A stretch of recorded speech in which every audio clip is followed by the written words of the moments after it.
So what is the European Union up to again? Today we will talk about the Czech Republic and the fact that the European Commission is suing Czechia and Hungary.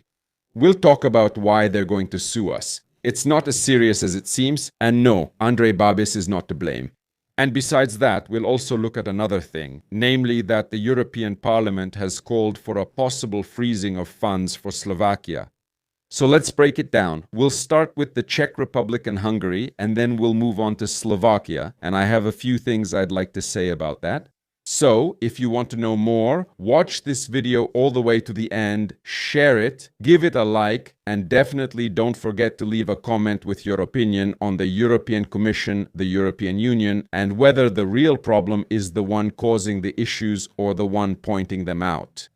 In my opinion, too often the one who points out a crime or a problem is the one being chased, and too often the one who is a criminal or otherwise problematic is being defended.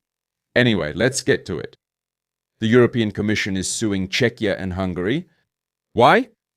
It's about the European arrest warrant. Basically, to put it simply, Europe adopted a resolution that we will transfer detained criminals between different countries.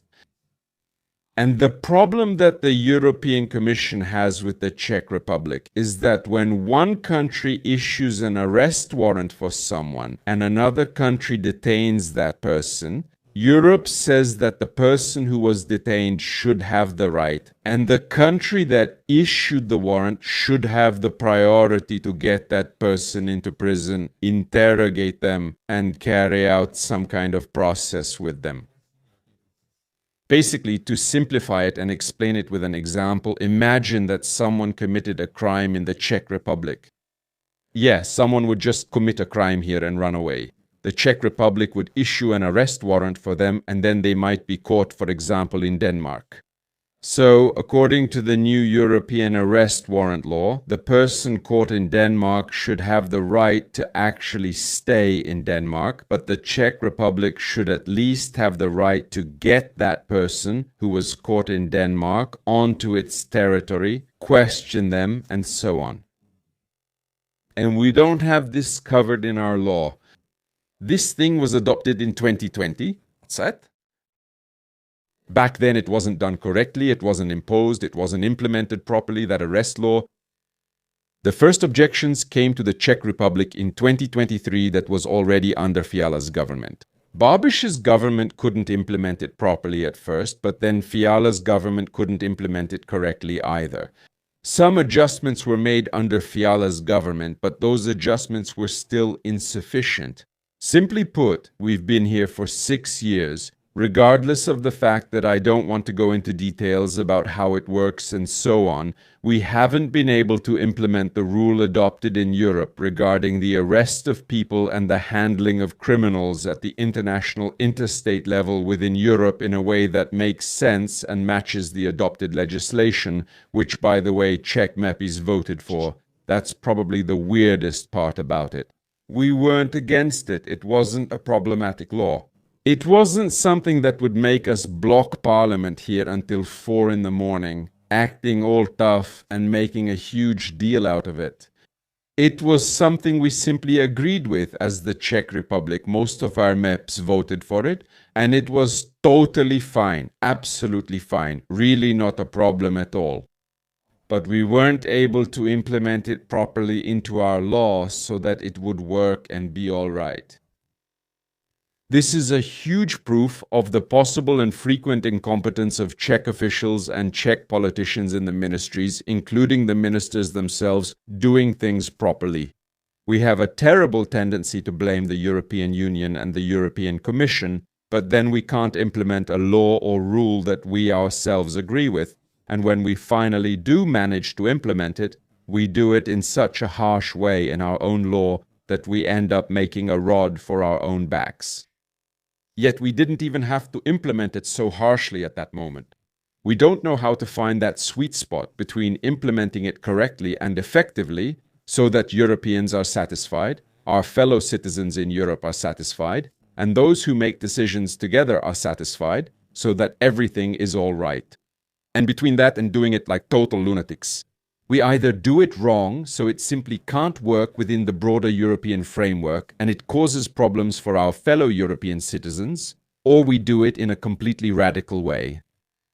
Which, I don't know, when you can't find that sweet spot and just do it normally, it really says a lot about your bureaucratic cognitive abilities, which are not exactly at the highest level. So, yeah. In this regard, bad bureaucratic work. But the ones who are much more to blame than just bad bureaucratic work are the Slovaks. The Slovaks are massively embezzling EU funds. They use them to build guest houses, which then don't actually operate as guest houses, and then they even change the laws so that it suits the mobsters in that country. They're abolishing the special prosecutor's office and changing laws, so people who were once criminals are no longer considered criminals. So that people who were suspected of corruption or of aiding corruption could suddenly be released from prison because they are friends of Robert Fico and his interest groups. Because, hey, they only stole a little, so there's no need to imprison them, right? Because they only stole a little, according to the new law, which says that the amount they stole is not a crime. So, hey, how do you reduce crime? You say that what used to be a crime is no longer a crime. How do you reduce the number of people in prison for stealing and being corrupt? You say that corruption is only a crime from 1 million euros and not just 100,000 euros. These aren't exact numbers, I'm just giving you an example of what's happening in Slovakia. They simply raised the limit of how much you can steal before it's considered a crime. And as a result, a lot of Robert Fico's friends suddenly weren't criminals anymore because they only stole a little. Interesting. Or they stole in such an obviously disguised way, like building guest houses for themselves using European funds. So they built guest houses with European funds, and now those guest houses serve as their homes. In other words, you build a guest house, but you don't allow it to operate as a guest house. That's basically the equivalent of building an observation tower in a valley or building an observation tower underground. That hole in the ground is technically an observation tower, even if it doesn't function as one. No one said you have to actually observe from an observation tower. What's your problem, man? Nobody said that a guest house has to accommodate people. So what's your problem, comrade? Why are you even complaining? So in this regard, this embezzlement of European funds led to a vote on the possibility of blocking European money for Slovakia. It was approved, the majority of deputies were in favor, 418 supported it, 207 did not support it. What's interesting is that the Slovak progressives from Progressive Slovakia did not support it. They said that stopping the funds would hurt ordinary Slovaks. In other words, Progressive Slovakia acted very populistically. Instead of supporting a decision that would uphold law, order, and justice in the country, in other words, to prevent the embezzlement of our fellow Europeans' money, the European progressives said, the punishment for embezzling the money of European fellow citizens in Slovakia would affect Slovaks, so we can't do that. Yeah, because Slovaks are more important than the people who give them the money, and they're more important than the people who are losing their money because it's being embezzled in Slovakia. So this is a very populist move by Progressive Slovakia, who, in exchange for pseudo-patriotic votes, have thrown away law, justice, and order, and are just looking out for their own interests by not wanting to block subsidies, not wanting to block money from Europe. They apparently want the embezzlement in Slovakia to continue, since they don't want to prevent it, right? Maybe it's also because some members of parliament in Progressive Slovakia sometimes help themselves, right? We know that the Šimečkova family has some connections to European funds that aren't being used entirely properly. There are various suspicions, so maybe all Slovaks are involved in this somehow. From the left, from the right, progressives, conservatives, maybe the whole of Slovakia is just embezzling the money of European citizens and wants to keep doing it, obviously. Well, we'll see. Personally, I'm in favor. If they continue to steal as brutally as they are, they shouldn't get any money.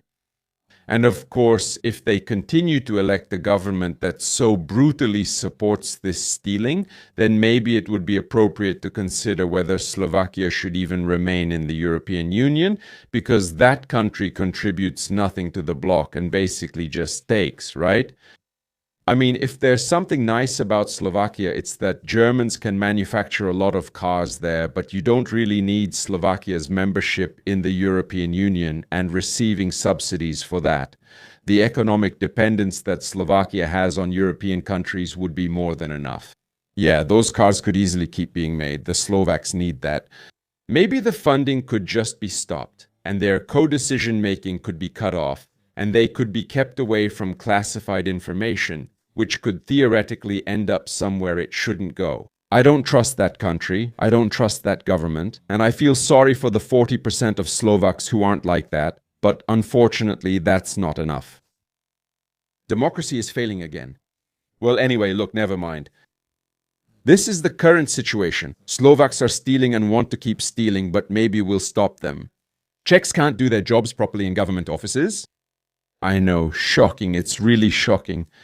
Czechs can't do their jobs properly and Slovaks steal. It's crazy. The world hasn't changed at all, has it? That's how it is. Take care, support independent media content, sometimes a bit rough and saying things exactly as they are, though not quite as barbaric as some others. See you next time. Subtitles created by Johnny X.